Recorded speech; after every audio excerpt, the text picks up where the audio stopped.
Welcome to this historically incredibly unique event.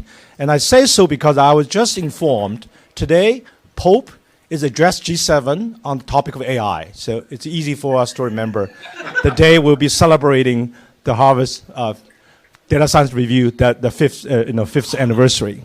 Now, as we all know, that throughout the human history, wine and the celebrations are always intertwined with each other, as exemplified by Winston Churchill's famous remarks: "In victory, I deserve it. In defeat, I need it." And I always love that quote.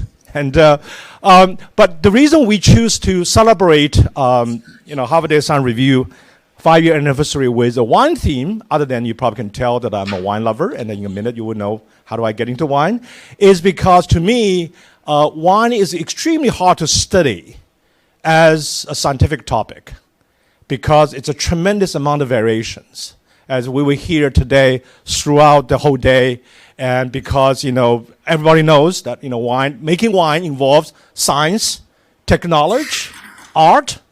And just yesterday on my way here, we had the first day conference on the AI itself, I heard a conversation which was very inspiring. It was a conversation between a food critic and a chef. The chef was arguing, cooking is an art. But the food critic reminded him, and she said, it's beyond art.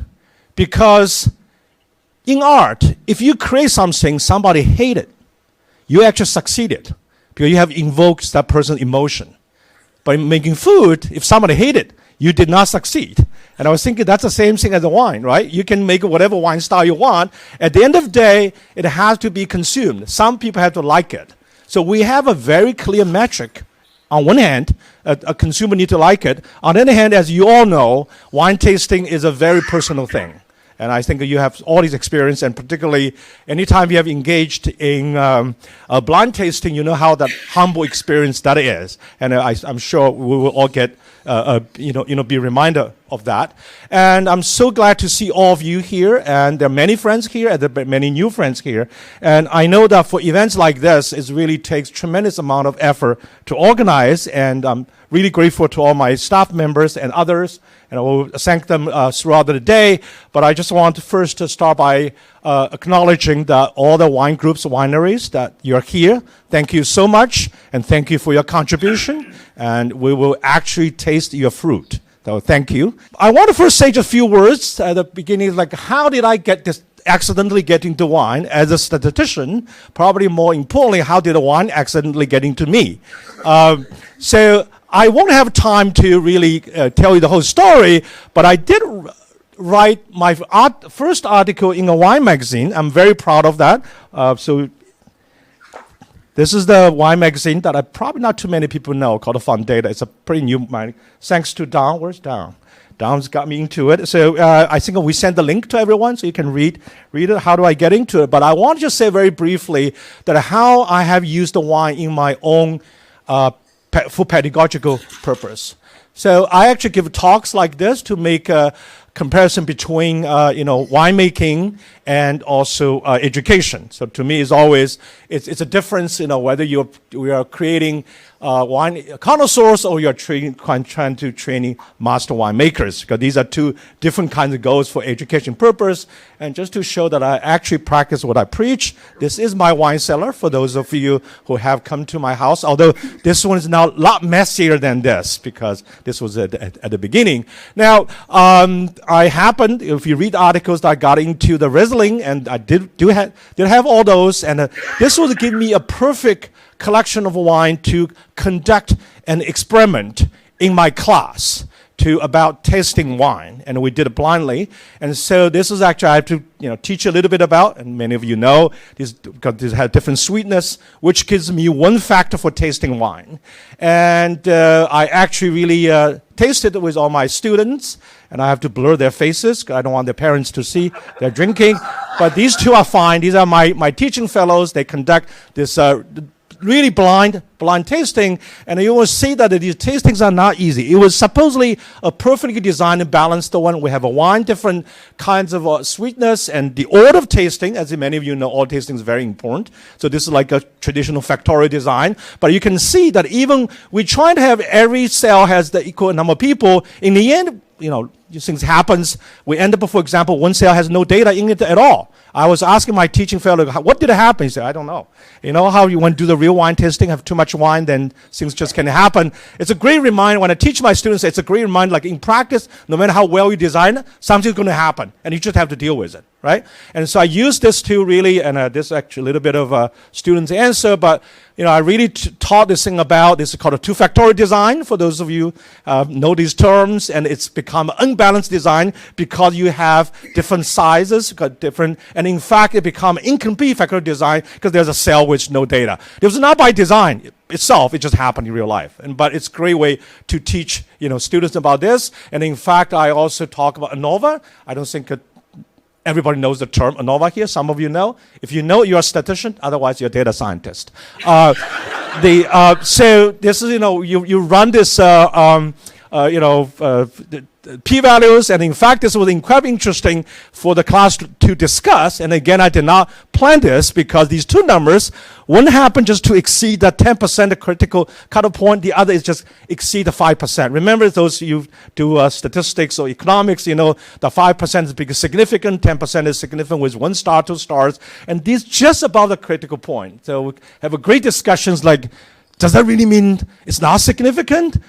So there's these great discussions. So again, it was so much fun to teaching those things because I have no idea how the things will come out. But this is an example I wanted to show you. And now today we'll be hearing a lot more than this, right? Now we're getting to AI, getting to all kinds of things, and we'll see how the data will be useful for you, and the AI technology will be used for you to make good wines that people will appreciate. At least some people would appreciate. I think it's going to be very hard to create a wine everybody would appreciate. But on the other hand, you need to create a wine somebody need to appreciate.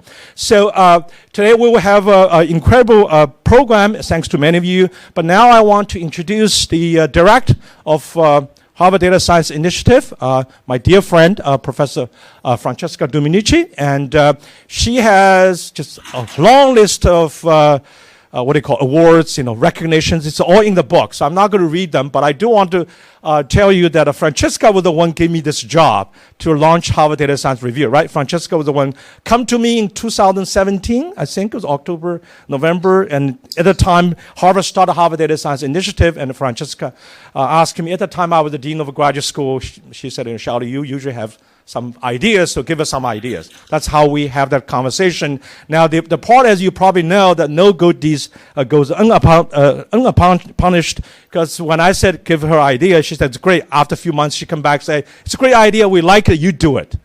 That's how this thing started. Let's welcome Francesca.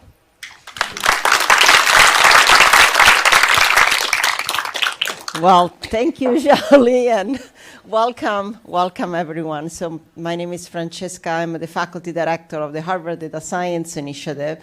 And just a couple of things about the Data Science Initiative and then the Data Science Review. And then I want to share with you a personal story as well. So the Data Science Initiative is a university-wide initiative to advance research and education and convening in data science across all of the areas.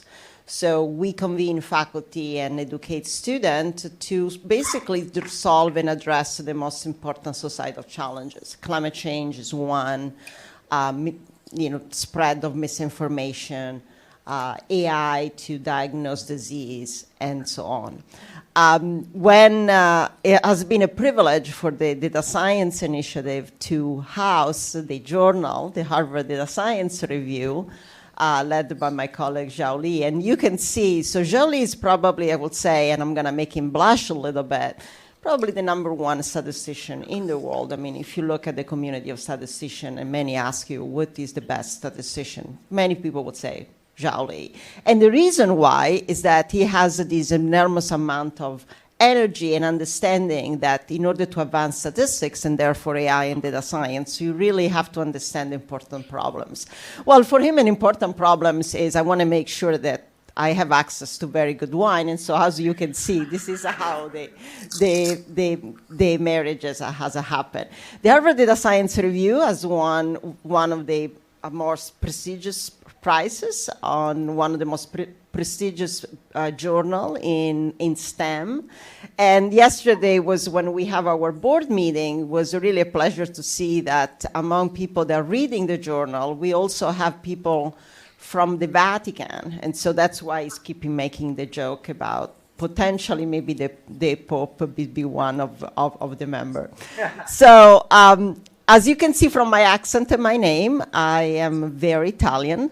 I want to share a little bit of a story about me and why I'm so happy to be here today. As you know, I grew up in a little town outside Rome. My family used to provide grapes to a not particularly good winery. It's called Frascati. I don't know if many of you know. I asked Don Pierre, he said he knows about, but it's not a very good one, but doesn't matter. But I wanted to tell you that these days really reminds me one of my favorite day when I was a child. And I'll tell you what was my favorite day. Every Saturday, so that I was 4 or 5 years old. Every Saturday, the person that were furnishing wine will come to my home, and my grandparents will line up, a long list of empty bottles, and he will sit and then fill these bottles like with wine. That will happen weekly, and there was this really red, sweet wine. And my job was to sit next to him, and he will fill the bottle of wine, and then there will be the little extra one, and then I will, raise it with a finger, and I will lick the wine. And after 10 bottles, as you can imagine, it was a lot of wine I was getting. So that's how I feel for me too. I know that we're going to have a great day at the intersection of data science and wine. We're going to learn a lot from each other, and thank you for bringing back to my memory a day of my childhood. Thank you. Welcome, everybody. As Xiao-Li said, our family was so pleased to provide the funding for this room and so pleased to see it being used for teaching and for events like this. I don't think they expected to have part of it of having me stand in front of everybody, so I won't take very long. My background here as decision and control theory was a combination of statistics and computer science and operations research. And so even though it was a long time ago, yesterday, as I heard conversations about gradient optimization and Markov chains, I said, yeah, I vaguely remember that stuff. That was really interesting. I'm so pleased to be part of this group because the HDSI with Francesca and HDSR with Xiao-Li have been nice enough to include me in the advisory board. And as Xiao-Li knows, because we had a number of dinners together, wine is something I really look forward to. I prepped for this session by watching the last episode of Drops of God. If you haven't seen it, it's really terrific. Anyway, welcome everybody. Enjoy the room, enjoy the day, and enjoy the evening. Thank you. I think the one thing I'd like to talk about is the wine industry. And the industry is facing a lot of challenges right now.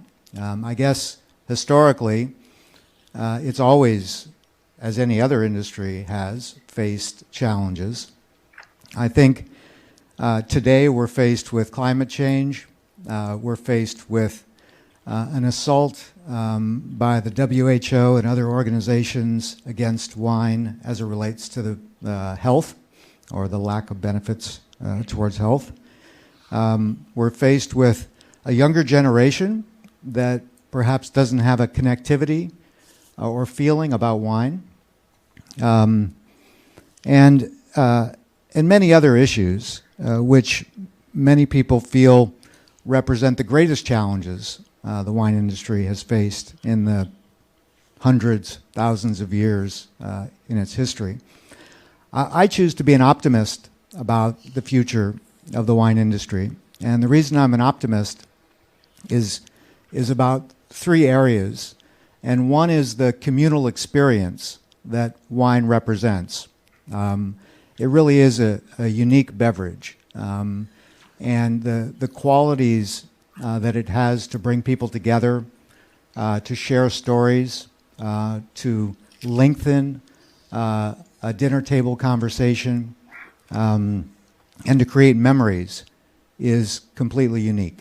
And I think as the younger generation understands these unique qualities, it will lead to more and more opportunities for wine. I think the second element of why I'm optimistic is the families that make up so much of the wine industry. It's really unique. I love family business, and I don't believe there is an industry that has more multi-generational family businesses than wine. And today we're honored to have with us a number of those families who represent multiple generations of making wine. And this history of success in creating a product based upon craft, an artisan product, I think products like this will become more and more important in a world that is moving to greater automation and efficiencies.